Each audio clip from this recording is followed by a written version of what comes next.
Bienvenue dans la vidéo d'aujourd'hui. Aujourd'hui, nous plongeons dans un sujet étonnamment familier, le sentiment de ne pas vouloir recevoir d'invités à travers la lentille psychologique de Carl Jung. Si vous restez jusqu'à la fin, je vous promets que vous en ressortirez avec une compréhension plus profonde de vous-même. Vous pourriez même vous sentir fier de ces moments calmes d'évasion, réalisant qu'ils n'étaient pas aussi irrationnels que vous le croyiez autrefois. Mais avant d'aller plus loin, découvrons une vérité surprenante. Se sentir agacé lorsque quelqu'un débarque n'est pas un signe que vous êtes froid ou égoïste. En réalité, cela contient un message sacré de votre âme, quelque chose que Carl Jung a consacré sa vie à étudier. C'est fascinant. Dans cet instant précis d'hésitation à la porte, lorsque votre main repose sur la poignée et que votre cœur est rempli de doutes, Jung ne voyait pas de l'indifférence. Il y voyait un petit rituel spirituel en cours. Pour les âmes sensibles, une maison n'est jamais juste quatre murs. C'est le reflet du monde intérieur. Chaque objet que vous arrangez, chaque coin vide que vous choisissez de laisser intact fait partie du langage tacite de l'âme. Jung expliquait cette résistance inconsciente comme la manière qu'a l'esprit de protéger le temple de l'âme, l'espace sacré où la transformation psychologique se déroule tranquillement. Ce n'est pas que vous n'aimez pas les gens. Ce n'est pas que vous êtes en colère ou déconnecté du monde. Vous n'avez simplement pas envie de laisser entrer qui que ce soit à ce moment-là. Ce sentiment vient comme un murmure de l'intérieur. Je ne veux personne dans mon espace en ce moment. Vous ne vous isolez pas. Vous n'êtes pas froid. Vous aimez simplement la paix de votre sanctuaire. Vous valorisez le rythme tranquille que vous avez soigneusement créé pour préserver votre énergie. Vous chérissez l'espace où vous pouvez être pleinement vous-même sans avoir à feindre un sourire. Dans un monde qui loue constamment la sociabilité, l'ouverture et la volonté d'accueillir tout le monde, cet instinct de repli est souvent mal compris. Les gens pourraient le qualifier d'égoïste, de distant ou même de problématique. Mais Carl Jung, l'un des plus grands psychologues du 20e siècle, offrait une perspective très différente. Pour Jung, la résistance à ouvrir la porte n'est pas un défaut social. C'est le signe d'une structure énergétique psychologique unique. C'est un signal intérieur qui vous dit que vous avez besoin de calme pour trouver l'équilibre, que vous avez besoin de solitude pour vous guérir vraiment. Vous n'avez pas besoin de vous sentir coupable. Au fond, ce n'est pas un rejet des autres. C'est un acte d'acceptation de soi. Alors si vous vous êtes déjà senti coupable ou déplacé de ne pas être excité par des invités inattendus, rappelez-vous que cela pourrait faire partie de la maturation de votre âme. Tout le monde n'a pas besoin de longues conversations ou de rassemblements sociaux fréquents pour se sentir vivant. Certaines personnes se sentent le plus vivantes dans le silence, dans le retrait, dans le genre de profondeur que seule une solitude saine peut apporter. Vous n'êtes pas étrange. Vous écoutez simplement votre voix intérieure.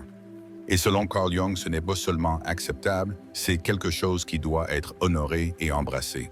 En vérité, le désir d'éviter les autres ne naît pas de l'hostilité. C'est un message intérieur profond qui demande une protection. Mais que se cache-t-il sous ce message? Pourquoi certaines personnes se sentent-elles vidées après une interaction sociale, tandis que d'autres se sentent pleines d'énergie? Pour y répondre, nous devrons entrer dans le monde profond de la psychologie analytique de Carl Jung, où il distingue clairement deux types fondamentaux d'énergie psychologique, l'introversion et l'extraversion. Si cette vidéo vous est utile, n'hésitez pas à la liker et à vous abonner pour soutenir la chaîne. Pourquoi certaines personnes s'illuminent-elles lors de fêtes et prospèrent-elles dans les rassemblements sociaux, alors que vous vous sentez complètement vidé après une seule conversation inattendue? Ce n'est pas que vous craignez l'interaction. Vous souriez toujours, vous entretenez de bonnes relations, mais dès que quelqu'un entre dans votre espace personnel, quelque chose en vous se retire doucement. C'est comme si votre esprit fermait doucement une porte invisible. Carl Jung, le père de la psychologie analytique, a été le premier à définir et à organiser deux concepts fondamentaux, l'introversion et l'extraversion.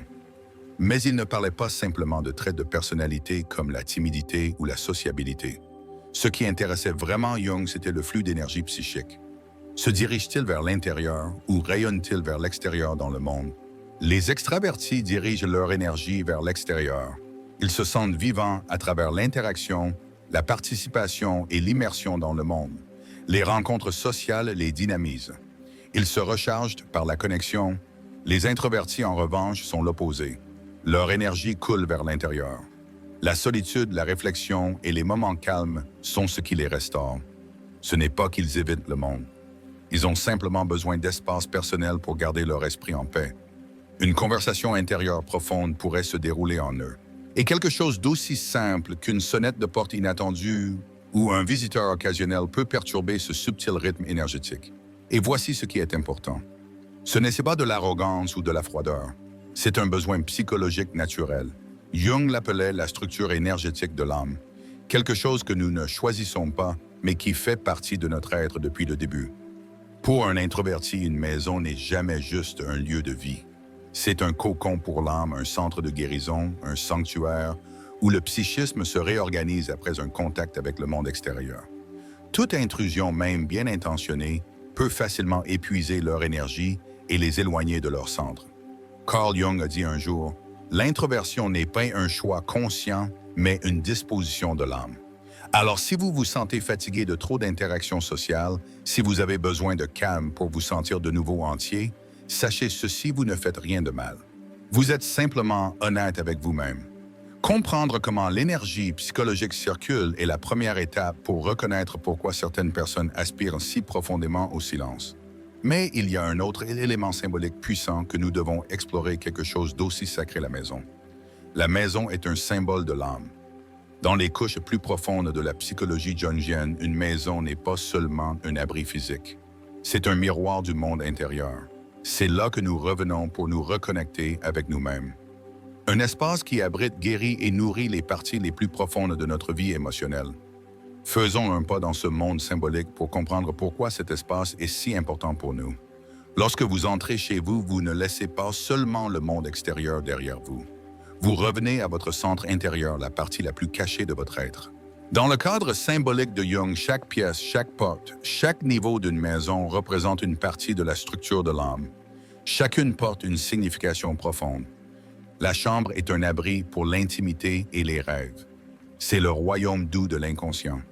Le salon est l'endroit où vous portez votre masque social. Il reflète la persona, le rôle que vous jouez devant les autres. La cuisine est le cœur de la nourriture. C'est là que vous ne préparez pas seulement de la nourriture, mais que vous transformez également les émotions brutes en paix et en équilibre.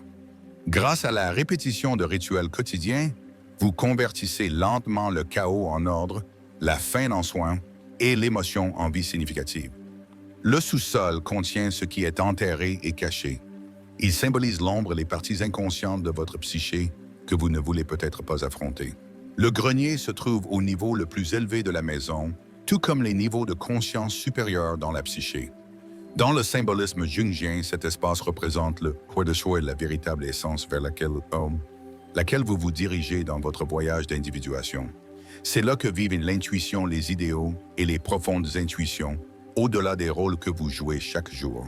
La porte d'entrée marque la frontière entre vous et le monde. Lorsque quelqu'un franchit ce seuil, il n'entre pas seulement dans un espace physique. Il entre dans la zone spirituelle la plus privée de votre monde intérieur. C'est pourquoi si vous vous sentez mal à l'aise quand quelqu'un se présente chez vous, ce n'est pas une réaction excessive. C'est une réponse subconsciente et naturelle qui essaie de protéger l'espace où votre âme se réorganise, se guérit et se reconstruit. Jung pensait que des symboles comme la maison parlent souvent plus puissamment que les mots. Lorsque vous vous sentez en paix chez vous, cela reflète un monde intérieur en harmonie. Mais si vous vous sentez perturbé ou mal à l'aise par une visite, cela pourrait être un murmure intérieur qui dit « Cette âme est encore en construction » et en ce moment, elle n'est pas prête à ouvrir la porte. Parfois, protéger votre espace de vie est la même chose que protéger la partie la plus profonde de votre être. Parce que dans la psychologie des profondeurs jungiennes, la maison n'est pas une forteresse construite pour se fermer au monde. C'est un miroir qui reflète votre âme à chaque instant de présence. Lorsque quelqu'un franchit votre porte d'entrée, sa présence n'est pas seulement physique. Il touche aussi quelque chose de sacré, le monde spirituel en vous. Et dans cet espace sacré, certains sentiments peuvent commencer à monter que vous ne pouvez pas facilement expliquer. Vous ne savez peut-être pas pourquoi vous vous sentez mal à l'aise, mais il est plus que probable que ce soit le moment où votre ombre est réveillée. Il y a des moments où vous êtes assis en face d'un invité chez vous, essayant d'avoir l'air calme, souriant, engageant la conversation, mais à l'intérieur, quelque chose ne va pas. Une étrange haine s'installe, un malaise tranquille que vous ne pouvez pas vraiment expliquer. Vous ne savez pas pourquoi. La personne n'a rien fait de mal et pourtant sa présence touche quelque chose de profond en vous, quelque chose que vous avez essayé de cacher, d'oublier ou peut-être jamais pleinement reconnu. C'est le moment où votre ombre commence à s'agiter. Carl Jung a décrit l'ombre comme la partie refoulée de l'inconscient, l'endroit où vivent nos côtés les plus sombres. Elle contient nos peurs, nos souvenirs douloureux, nos émotions inexprimées. Mais elle n'est pas seulement négative. L'ombre contient aussi un potentiel oublié et des parties authentiques de nous-mêmes que nous avons dû cacher pour nous sentir acceptés. Et voici le paradoxe à la fois beau et stimulant. L'ombre ne reste pas silencieuse. Elle se manifeste de manière subtile. Une vague de confusion après un commentaire anodin, un éclair de malaise sous le regard de quelqu'un, une irritation inexplicable quand quelqu'un entre chez vous. Ce n'est pas que vous n'aimez pas la personne.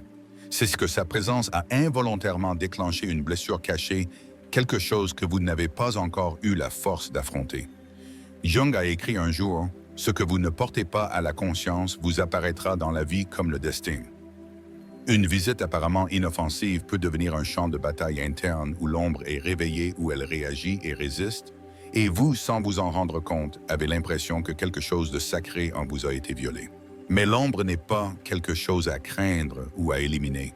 C'est une passerelle vers la guérison, un miroir qui reflète qui vous êtes vraiment. Lorsque vous vous sentez mal à l'aise autour de quelqu'un, essayez de vous demander « Quelles parties de moi sont-ils en train de réveiller involontairement ?» Parfois, l'inconfort que vous ressentez en recevant des invités en dit peu sur eux et en dit long sur la partie de vous-même que vous apprenez encore à accepter. Et ce moment peut devenir la première étape du voyage vers la lumière intérieure. Lorsque l'ombre apparaît, vous êtes forcé de vous faire face non pas par des confrontations dramatiques, mais par les petits moments quotidiens, petites conversations, un sourire forcé, un regard poli. Dans les moments où vous essayez le plus d'être correct, vous portez souvent votre masque social. Et ce masque, la persona bien que nécessaire, peut aussi être ce qui épuise votre âme. La plupart d'entre nous ont probablement déjà ressenti cela. Un invité arrive et vous faites tout ce qu'il faut. Vous souriez, servez le thé, posez des questions, réfléchissez. Vous êtes poli, chaleureux, gracieux. Mais au fond, tout ce que vous voulez, c'est le calme. Une partie de vous murmure « Quand cette visite va-t-elle enfin se terminer ?» Et quand la porte se referme enfin, vous ne vous sentez pas soulagé. Vous vous sentez vidé comme si vous veniez de descendre d'une scène invisible où vous jouiez un rôle tout le temps. Carl Jung a appelé cela la persona, le masque social. C'est la partie de soi que nous créons pour fonctionner dans le monde extérieur, au travail, dans les relations, dans les rôles familiaux. La persona n'est pas fausse, elle est nécessaire. Elle nous aide à nous adapter, à nous connecter et à naviguer dans la société. Mais les problèmes surviennent lorsque nous nous retrouvons à porter le masque même chez nous, le seul endroit où nous devrions pouvoir être nous-mêmes. Pour les introvertis, les personnes sensibles ou celles qui sont profondément connectées à leur monde intérieur, maintenir la persona autour des autres peut être incroyablement épuisant. Vous n'êtes pas seulement en train de discuter. Vous surveillez votre ton, vos expressions faciales, l'éclairage de la pièce, le langage corporel de l'invité, le verre non lavé dans l'évier, la remarque que vous auriez préféré ne pas faire. Chaque petit détail devient quelque chose à gérer au lieu de quelque chose à simplement laisser être. Jung a averti, la persona est nécessaire. Elle nous aide à fonctionner dans la société. Mais lorsque nous prenons la persona pour notre vrai moi, l'âme commence à crier. Se sentir réticent à recevoir des invités ne signifie pas que vous ne vous souciez pas d'eux. Cela signifie que pour maintenir l'image d'être gentil, accueillant et facile à vivre, vous avez dû mettre de côté vos besoins réels. Chaque sourire forcé, chaque petite conversation que vous n'avez plus l'énergie de soutenir est un moment où vous vous éloignez de votre moi authentique pour jouer le rôle que quelqu'un d'autre attend. Mais vous avez le droit d'être vrai, surtout dans votre propre espace. Vous avez le droit de dire non sans porter le poids de la culpabilité. Lorsque vous vous lassez de jouer un rôle, lorsque votre âme commence à se rebeller contre le masque que vous portez pour le monde, vous vous tenez au seuil de l'individuation. Le voyage que Jung a décrit comme le chemin vers la personne que vous êtes vraiment. Ce voyage ne vous éloigne pas de la société. Il vous rapproche de qui vous êtes sous les rôles, sous les attentes, sous les masques. Si cette vidéo vous parle, n'hésitez pas à liker et à vous abonner pour soutenir la chaîne. D'après Carl Jung, l'individuation ne consiste pas à devenir parfait. C'est le voyage pour devenir qui vous êtes vraiment, la personne que vous êtes né pour être, pas l'image que la société, les parents ou les amis attendent de vous. C'est le chemin du faux soi au moi authentique, de la performance à la présence de la personne à l'essence. Et ce voyage ne commence pas dans le bruit, il commence dans le silence. Il ne commence pas dans une foule, il commence dans la solitude. Dans ces moments calmes où vous ressentez une envie inexplicable de vous tourner vers l'intérieur, pas pour quelqu'un d'autre, pas pour une raison spécifique, simplement parce que quelque chose de profond en vous vous appelle doucement. Vous avez peut-être déjà ressenti cela, l'envie d'éteindre votre téléphone, d'annuler un plan, de vous asseoir seul près de la fenêtre, pendant que la lumière de la fin d'après-midi s'estompe dans le silence. Dans ce moment-là, vous n'êtes pas triste et vous ne vous retirez pas du monde. Vous vous connectez à un signal plus profond, le murmure de l'âme vous guidant doucement vers votre chez-vous. Jung a écrit un jour, « La solitude ne vient pas du fait de n'avoir personne autour de soi, mais de l'incapacité à exprimer ce qui compte vraiment pour vous. » Alors si les conversations superficielles vous laissent mal à l'aise, si la présence de quelqu'un étouffe votre voix intérieure, ce n'est pas de la faiblesse. C'est le début du changement. C'est l'âme qui commence à bouger. L'individuation est un chemin long, souvent solitaire, mais c'est aussi un chemin de libération où vous cessez de courir après la version de vous-même que les autres veulent voir et commencez à vivre à partir de la vérité de qui vous êtes, y compris votre lumière et votre ombre, vos blessures et votre force, vos instincts et votre sagesse. Et ce chemin commence toujours par un moment seul, un moment de calme lorsque vous entendez enfin votre propre voix à nouveau. Le long de ce chemin de retour à votre vrai moi, il y a un archétype intemporel qui a vécu dans la conscience humaine depuis des lustres, l'ermite. Il symbolise l'âme qui sait quand s'arrêter, quand se retirer vers l'intérieur à la recherche de sa propre lumière. Lorsque vous ressentez l'envie de fermer la porte, de couper le bruit, de vous retirer dans le calme, c'est peut-être la voix de l'ermite qui vous appelle. Imaginez un vieil homme aux cheveux argentés et à la longue barbe marchant tranquillement dans la nuit avec une lanterne à la main. Il ne se presse pas, il ne cherche pas l'attention. Il se déplace dans la forêt sombre, non pas pour s'échapper, mais pour trouver quelque chose que la lumière extérieure ne pourrait jamais révéler. Dans la psychologie des profondeurs de Carl Jung, cette image représente l'archétype de l'ermite, un symbole intemporel qui vit en chacun de nous. L'ermite n'est pas une figure solitaire et il n'est pas perdu dans le monde. Il incarne une force spirituelle ancienne, une sagesse tranquille, un désir profond de compréhension intérieure et le besoin de l'âme de se tourner vers l'intérieur. Lorsque vous ressentez l'envie d'annuler des plans, d'éviter les visiteurs, ou simplement de vous retirer dans le calme de votre propre espace, c'est peut-être votre ermite intérieur qui appelle. Vous ne tournez pas le dos au monde. Vous revenez plus profondément à vous-même. L'ermite apparaît pendant les moments où la vie nous demande de faire une pause. Lorsque le bruit extérieur devient trop fort, lorsque les relations semblent superficielles, lorsque nous ne pouvons plus entendre notre propre voix intérieure. Il nous rappelle, éteignez les lumières du monde pendant un moment. Prenez votre propre lanterne. Carl Jung pensait que l'ermite est essentiel à la maturité spirituelle. Ce n'est que dans le silence que nous pouvons vraiment entendre l'ombre guérir de vieilles blessures et découvrir des parties de l'âme qui n'ont jamais été nommées. Ce retrait n'est pas un rejet de la vie, c'est une préparation à une manière de vivre plus significative. Lorsque vous honorez l'appel de l'ermite, vous ne rejetez pas les gens. Vous vous éloignez simplement de la surface pour pouvoir revenir avec plus de clarté, de vérité et d'amour. L'ermite vit dans le silence parce qu'il sait que ce n'est que dans le calme que la lumière la plus brillante apparaît. Si quelqu'un vous demande pourquoi vous aimez être seul ou pourquoi vous n'avez pas envie de recevoir, souriez simplement. Vous n'êtes pas froid. Vous portez votre propre lanterne et vous entrez dans la nuit profonde. Mais même l'ermite ne reste pas pour toujours dans la solitude. Il entre dans l'obscurité pour trouver la lumière et ramène ensuite cette lumière au monde. C'est aussi votre chemin. Le voyage intérieur ne consiste pas à rejeter la connexion. Il s'agit d'apprendre à équilibrer le calme et la présence, à honorer votre espace intérieur sacré, tout en nourrissant des relations qui nourrissent vraiment l'âme. Continuons et explorons l'un des arts les plus délicats de la vie, l'équilibre entre la solitude et la connexion significative. Carl Jung a souvent souligné qu'une vie saine est un dialogue constant entre deux pôles, se retirer vers l'intérieur et se connecter vers l'extérieur.